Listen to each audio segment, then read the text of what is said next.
सियावर रामचंद्र की जय. रावणाच्या दरबारामध्ये महाशक्तिशाली अंगद जाऊन पोचलेला आहे. आतापर्यंत अनेक वॉर्निंग बेल वाजवून झाल्यात. हनुमंतांनी लंका जाळून झाली आहे. सुग्रीवानी थेट द्वंद्वयुद्ध करून झालंय. आणि आता अंगद, वालीपुत्र अंगद थेट रावणाच्या दरबारामध्ये उभा आहे आणि रामचंद्रांनी दिलेला निरोप रावणाला सांगतोय. एक तर सीतेची सन्मानाने सुटका करून रामचंद्रांच्या हवाली कर, क्षमा माग, शरण ये, नाही तर मृत्यूलाच तयार हो.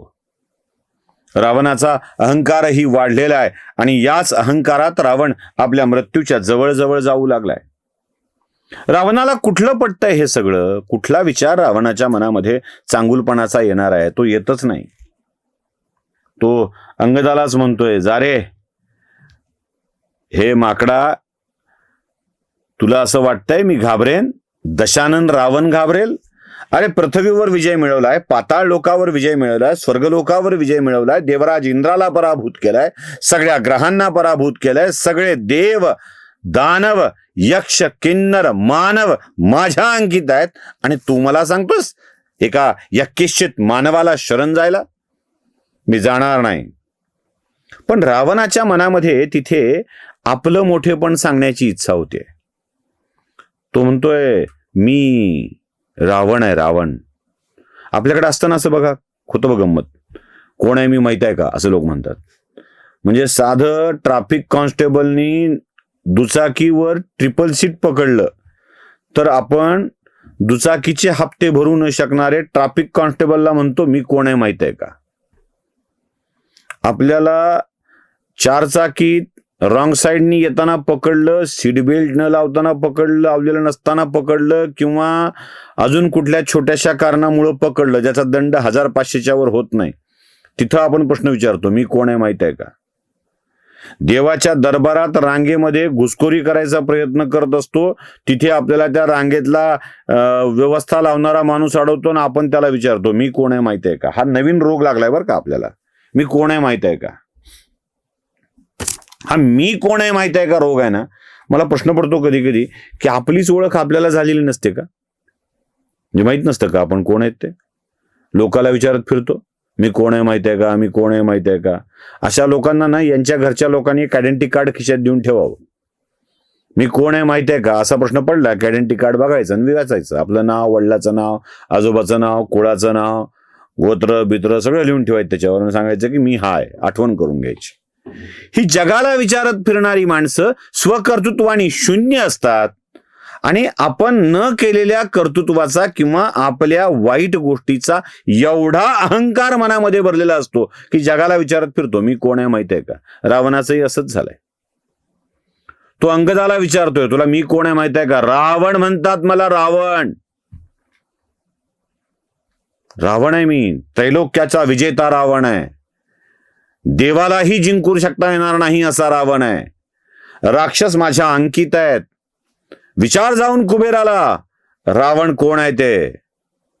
हे अंगद मात्र ना भयंकर आहे, भयंकर.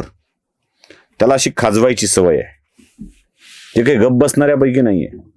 त्याला असा मस्त रावणाला त्याला छेडायचा आहे ना त्याला.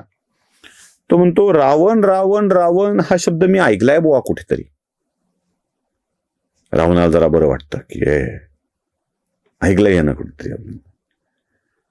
रावण मी बऱ्याच लोकांच्याकडून ऐकलंय, रावण कुणीतरी आहे. हा आठवलं म्हणला मला, रावण आठवलं. रावण नावाच्या एका राक्षसाविषयी माझे वडील वाली यांनी सांगितलेलं होतं. आता याचा असा पाठ झालेली छाती रावणाविषयी ऐकलंय आणि रावण कोण आहे म्हटल्यावर ते वालीचं नाव काढल्याबरोबर अशी होते. माझ्या वडिलांनी मला सांगितलंय की ते एकदा युद्धाला गेलेले असताना समुद्राच्या काठावर रावण नावाचा कोणी दैत्य त्यांना त्रास देत होता. तेव्हा माझ्या वडिलांनी रावण नावाच्या त्या दैत्याला आपल्या बगलेत दाबून धरून शेपटीनं त्याचे पाय बांधून अख्ख्या पृथ्वीची प्रदक्षिणा केली होती म्हणे. रावण छटपटत होता वडिलांच्या ताब्यातून सुटण्यासाठी, पण रावणाला सुटताच आलं नव्हतं. ते रावण तर तुम्ही नाहीत ना म्हणला. म्हणजे त्यानं सांगितलं की ते आपल्याकडे असतं ना बघा, जा बाप को बोल क्या तेरे बस की बात नाही आहे. तर त्यानं सांगितलं की माझ्या बापाने तुला चांगला कुठला आहे, चिंता नको करू, तूच रावण का? म्हणजे रावण रावण म्हणतात तो तूच आहेस का? मी अजून एका रावणाविषयी ऐकलंय, स्वर्गात गेला होता म्हणे, आणि स्वर्गात गेल्यावर त्याचं एका स्त्रीवर प्रेम जडलं. त्या रावणाला म्हणे नलकुबेराने शाप दिला होता, कुठल्याही स्त्रीला स्पर्श केल्यानंतर किंवा अनुचित गोष्टीसाठी इच्छा व्यक्त करून स्पर्श केल्यानंतर किंवा संबंधासाठीचे प्रयत्न केल्यानंतर त्याच्या 10 मस्तकाची 100 शकलं होतील. 10 100 गुणाकारच सरळ झाला. 10 एका मस्तकाचे 10 तुकडे, 10 मस्तकाचे 100 तुकडे. त्या नलकुबेराने शाप दिलेला रावण तू तर नाहीस. कोण आहे रावण? हा, काल परवा हनुमान एकदा वापस आले होते, मी समुद्राच्या काठावर होतो तेव्हा त्याने सांगितलं की असाच एक रावण नावाचा राक्षस त्यांना भेटला होता आणि त्या रावणाची सगळीच लंका आमच्या हनुमंतानी जाळली होती. तू तर नाहीस ना ते रावण? आता आपली एवढी बेइज्जती एखादा माणूस समोर सांगायला लागला की काय अवस्था होईल ना. रावणाची तीच अवस्था झाली आहे. रावण म्हणतोय, आता रावणाने विचार केला, म्हणजे हे आपली फारच काढायला लागलाय, आपण एक वेगळा डाव टाकून बघू. काय डाव टाकू? रावणानं विचार केला, याच्या संबंधाला जर आपण चांगलं केलं आणि यालाच आपल्या बाजूने ओढून घेतलं तर मजा येईल ना. बघा कसं असतं, आलेला माणूस आपला करण्याची प्रवृत्ती कशी असते. यानं विचार केला, कसं आहे, मनी वसे ते स्वप्नी वसे दिसे असं म्हणतात. आपण जसे असतो तसं लोक दिसतात. याचे सगळेच गेले होते ना. याचा जो गेला तो रामाचा भक्त झाला. बिभीषण गेला, तिकडच राहिला. त्याच्यासोबत सेनापती गेले, तिकडच राहिले. बरं, यानं दूत पाठवले, ते म्हणले रामच चांगलाय. यानं गुप्तहेर पाठवले, ते म्हणले रामच चांगलाय. जो जाईल तो रामाचा भक्त होतोय आणि वापस यायचं नाव घेत नाहीये. करावं काय? त्यानं विचार केला, आपण हीच आयडिया लावली तर, याला मोहात पाडलं तर, याला सांगितलं तू माझ्याकडे ये म्हणून, तर काय मजा येईल ना. तो म्हणाला, अंगदा, अरे तू कुणाच्या नादी लागलास? त्या रामाच्या. आता भेद, त्या रामाच्या ज्यानं तुझ्या वडिलांना मारलंय. अरे खरा शत्रू तुझा तर राम आहे. म्हणजे बघा कसं इथं बेइज्जती कशी असते.